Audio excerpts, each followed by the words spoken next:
I feel like it's pretty safe to say that we're always looking for ways to improve our tone. And sometimes improving that tone might mean maybe getting a new guitar, new pickups, changing the strings. Even changing the pick? Which actually makes a difference. To even more esoteric things like, for example, the paint that's used in the guitar, or even if the shielding in the cavities is like that copper wire or the black paint. But sometimes, when you're using Amplitube, the answer might be hidden in plain sight. Amor relanzas now. We break it down, baby.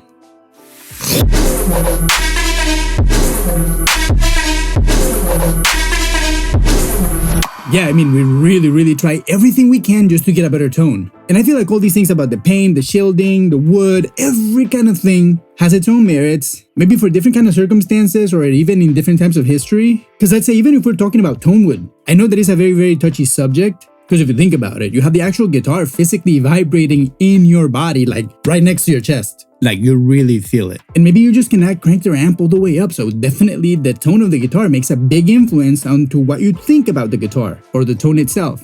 I feel like it's not until we got to like the new heyday of modern recording and house recording that we started approaching some of these things like differently. Because let's say most of the people that have debunked the tone wood situation live in a modern world where they have access to home recording, plugins, headphones, and all kind of devices so you can actually hear your tone after the fact. But back in the day, you were listening to your guitar as you were playing it, and then that was it. When you stopped, it stopped. Only really big artists would go to studios and actually hear their tone recorded. And from my perspective, for example, I remember every single guitar player I've ever met that plays with the amp and the guitar in the same room. When they go into the studio, they're all like, "Oh, this sounds nothing like me. This is not my tone. Oh, what did you do here?" And I understand that he is right in his own way, but mostly what that used to tell me is that that person has never heard their tone recorded.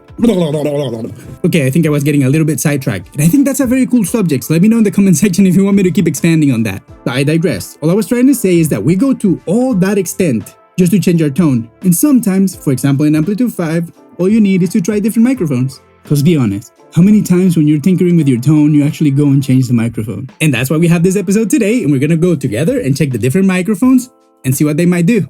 So here we are in Amplitube 5 default mode. So we're gonna go and first change to my preset that I have, where I already chose compression and all these kind of things that I really like to use. Pretty much in every single tone that I use. And maybe you were here when we did this tone together. But if you were not here, I'm gonna recommend you to actually go and like browse in the channel. Ooh, shameless plug. It's not a shameless plug. You might want to go check in the channel because I have like a bunch of videos about Amplitube and input gain and guitars and all that kind of stuff. So there might be something that you like. I'm not even gonna put a link on it.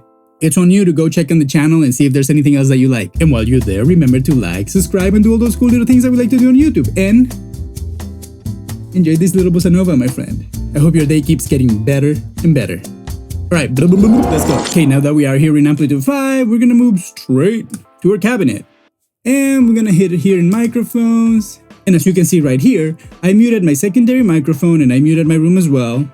Which in this case is gonna make things way easier because we're just gonna be listening to one microphone instead of having to check two things at the same time. Right? So let's stop talking, let's get a guitar and let's make some noise. Today we're gonna be using my PRS SE Custom 2408. You already know it. I love this guitar and we have humbucker sounds and single coil sounds that I think are pretty good. And this is what it sounds like.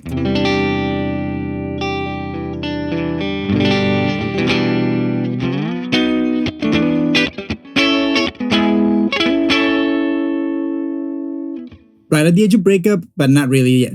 So why don't we just record something like very simple so that we can actually hear the changes in tone, right?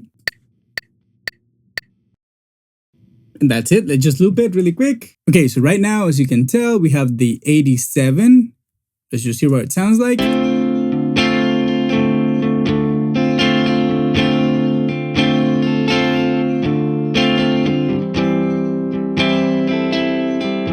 Okay, I feel like that tone is a little bit too pushed. So let me see what I can do to turn it down a bit. Maybe this compressor. Yep, it's pushing a little too hard. Let's hear this now. Much better. All right, now let's go and check the microphones again. And as you can tell, that was an 87 that we've been listening to. But what happens if we change to a 57? Right, my friend, this is the moment that you need to go get your popcorn, your chips, your drink, whatever you need, because we're going to be listening to a bunch of sounds. this would be the right time to go get you a nice set of headphones if you really want to hear the differences, because differences are pretty small. And let's say if you're just listening like your laptop or whatever, and you are going to hear a difference, but the difference that you're going to hear is just a difference in a very limited range of frequencies that usually headphones have a little bit more, or even earbuds. Whatever you're using, my friend, pay close attention. That's the most important thing. All right, here we go.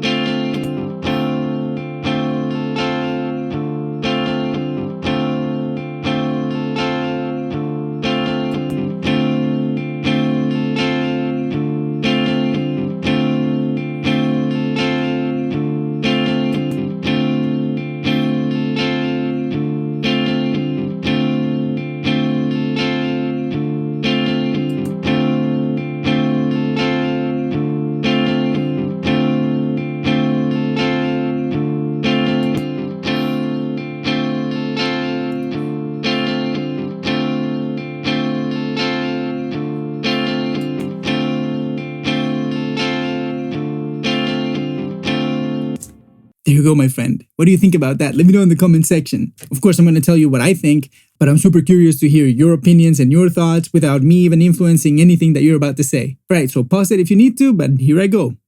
So I feel like it was very apparent to me that the 57 and the 609 had a lot of similarities in the way they manipulate the high end, or even the top of that mid-range. It's a very, very present sound, and it makes sense that a lot of people would kind of use this microphone, especially if you have a dark tone. And remember, when we say things like, for example, a dark tone, that is not necessarily bad. That might be exactly what you're looking for. But maybe using our imagination, just think about it. If I were to have a dark tone that is nicely dark, and I just want to give it a little bit of an accent in a particular frequency zone that this microphone does better than some others, this is the one that I'm going to choose. Coincidentally, if I were to have a very, very, very harsh tone, maybe this would not be the right microphone to choose. And as you can tell, the differences are there, and sometimes it's really, really apparent, sometimes not so much, but they're there. And let me tell you, my friend, all these differences are way bigger than any kind of paint that you might be using in your guitar might be different. Okay, whatever. I don't want to be talking snack. So, okay, those were the Dynamics microphones, right? The 609, the 57 are very similar. This vintage Dynamic, I felt like it lacked a little bit of high end, while making the mid-range sound a little bit sweet and nice, but it had a little bit of a honkiness that I didn't really enjoy too much for this particular scenario with this amp and this speaker and whatever it is that this tone is. And then the Dynamic 20, that one really impressed me because to me that was the one that made the guitar feel like the fullest. In my opinion, for this kind of tone, I think that would be the microphone that I would be using if I was doing this kind of song, right? Of course, then the 421, another one that is fairly used, I feel like it had a little bit of a scooped in the mid-range, somewhere maybe somewhere around, I don't know, maybe 300, 400, 500 hertz. That maybe if you know that you're going to have a vocal right there with that guitar, maybe pan in the center, that microphone would help you from the get-go to just achieve some separation between that vocal and that guitar. So that's very nice to see. And then the 441, I feel was very, very, very similar to the 421 with a little bit of a difference in the mid-range. Let's hear it really quick.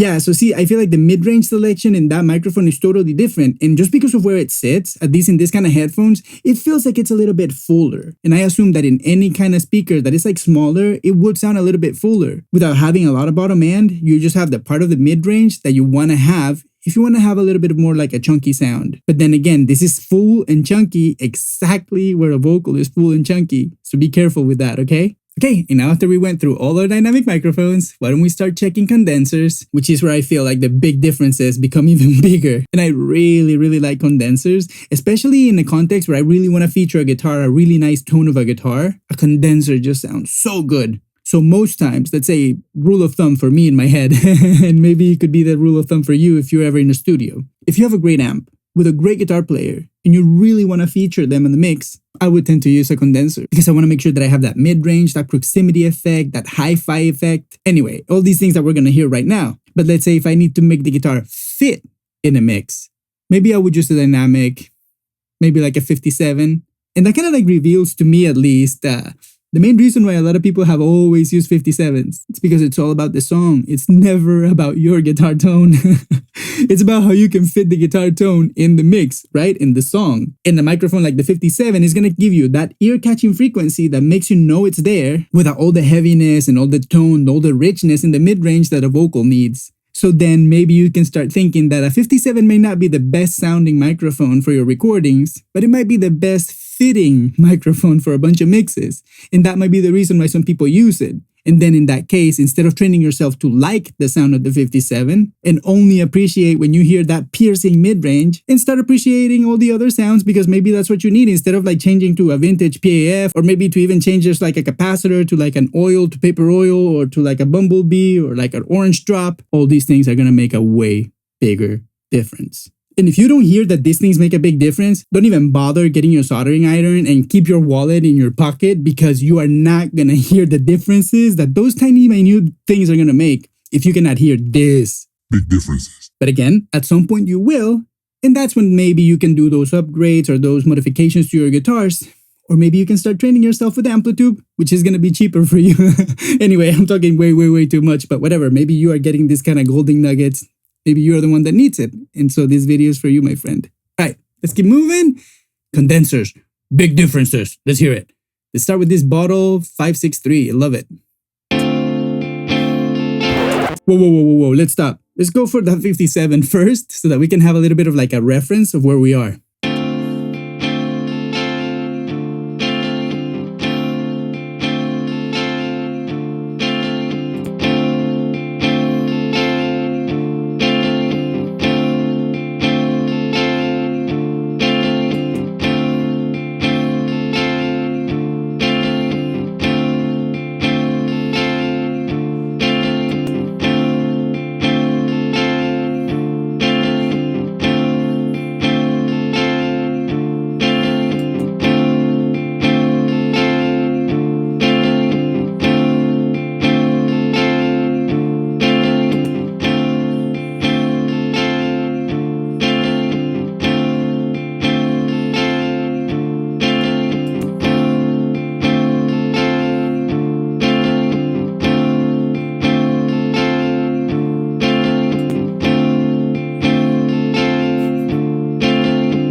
We're definitely gonna go back to a few there, but like just listening to them, I kind of like came up with like a little bit of like a grouping, because I feel like, for example, this 563 sounds very different from anything, okay? Or that's what I feel. And then, for example, the 67, 84, and 87, I feel like they share a lot of like sort of like the same mid-range and the same tone with a certain difference. But first, before I say anything, go to the comment section. And if you already commented, doesn't matter, my friend. Nobody's judging you. Let's have this conversation. That's exactly what the comment section is for. So let's go. Okay, so what do I feel? This 563 is like very different. I feel like it has a very nice vintage tone, because it has like a little bit of like a scooped top of the mid-range, if that makes sense to you. Like, I feel like the top end of the mid-range in the frequencies is like a little bit scooped, but it has a lot of like nice body and warmth. And something to really pay attention to is that as soon as you get condensers, boom, it's like everything just gets bigger, beefier, brighter. Not just louder, but just like bigger, sort of like better. But again, like I was saying earlier, bigger, better may not be the thing that you're looking for, unless that's the only thing that you need and want, a big guitar sound in your headphones when you're playing at home, right? But let's say if you were to mix this with a bunch of other instruments, I would be in the side of caution and tell you maybe use something that is not as big as this kind of condensers. Okay, whatever. So now the 12. I'm not going to say anything bad about that microphone because it sounds so incredible. The low is like super low. The high is super high. There's not super harsh frequencies in the mid-range. There's not like a scoop mid-range, yet it's super clean. So that might be maybe the perfect microphone, man. I don't know. And then this 67, it was really nice. It has like a vintage tone because it does have a very pronounced scooped in the top end of that mid-range. Sort of like exactly where the 57 lives, right? Which is kind of funny. But yeah, it does have that scoop really, really pronounced, and it has a very muscular bottom end, like very nice mid-range. Then the 84, it's very similar to the 67, but then that little scoop that it has at the top end of the mid-range is not as intrusive, and I don't feel like that much because they cut a lot of the body too. But then that little top of the mid-range that it was like super prevalent, like how they scooped it on the 67, here in the 84 is not as prevalent because they scooped a lot of the bottom, a lot of the body of the sound, which is great. I mean, I think it sounds really nice.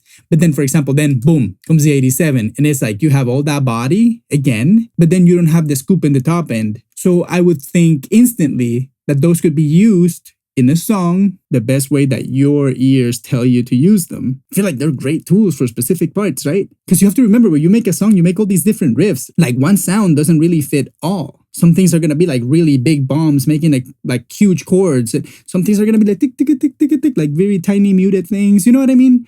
So you need different tones and you need different ways to manipulate. You need different ways to make that puzzle fit together.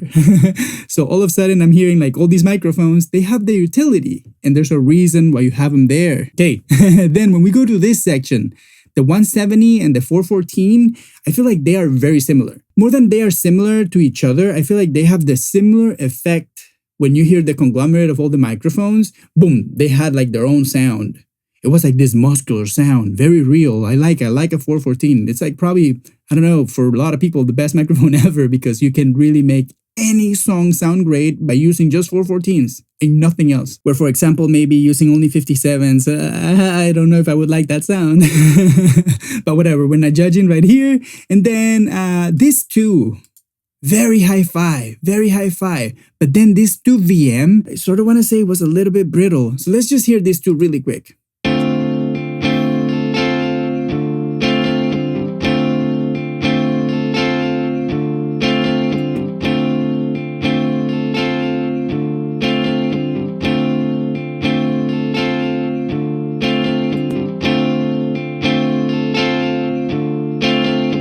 So what I'm saying is like, okay, this 2 VM, in my opinion, what is lacking is everything that has personality in the tone. So for something like this, I would never choose that microphone. But see, that's what's cool about listening to all these examples, that you can make your opinion about what you like and what you don't. Okay, moving on, we have the third category, and luckily this is just 3 microphones, so we're not going to get too bored.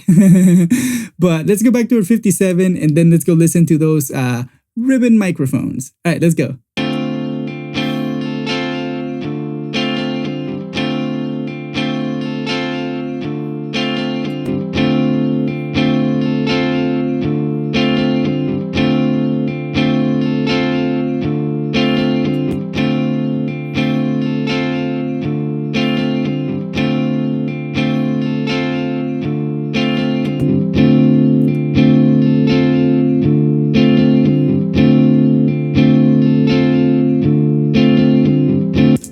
Wow, that Velo 8, in this case, I would never use it for this kind of tone because it has every single bit of ugliness in the mid-range that you could ever hear in a microphone.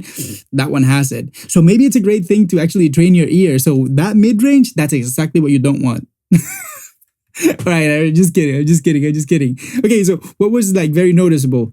Dark microphones. And that is exactly what they always pair it with a 57. But just to let you in a quick secret, most times that is like either too low that you wouldn't even listen to it, or people just like mute it. I know some people are very precious about their tone, and yeah, they craft a very perfect balance between the 57 and the 121. But I'm telling you, a lot of the times when it comes to the mixing, that 121, it's the first one to go. All right, my friends. So there you go. We heard a bunch of microphones, and this has been an overload. Let's go get a few conclusions. All right, my friends, so there we go. A little bit of a sensory overload, but we got through it. I feel like listening to all these microphones is really enlightening, especially because it helps you narrow in your thoughts and realizing that all the tools that you might need to manage your tone and make you sound the way that you want to sound are right there with you. You really don't need to bust out the soldering iron and buying new pickups and get like the esoteric cables. And like sometimes people spend so much money, especially in the studio world. I've seen people spending thousands of dollars in a cable that claims that sounds better. Just go look it up on YouTube and you tell me what you think about it. But all I'm saying is like, we come up with all these esoteric ways to change sound and make the big differences or whatever, and they're just super minute. When we have all these tools at our disposal, that we can make the tone that we want. You just have to take the time and the effort to go through it and learn a little bit about the sounds and try to question yourself.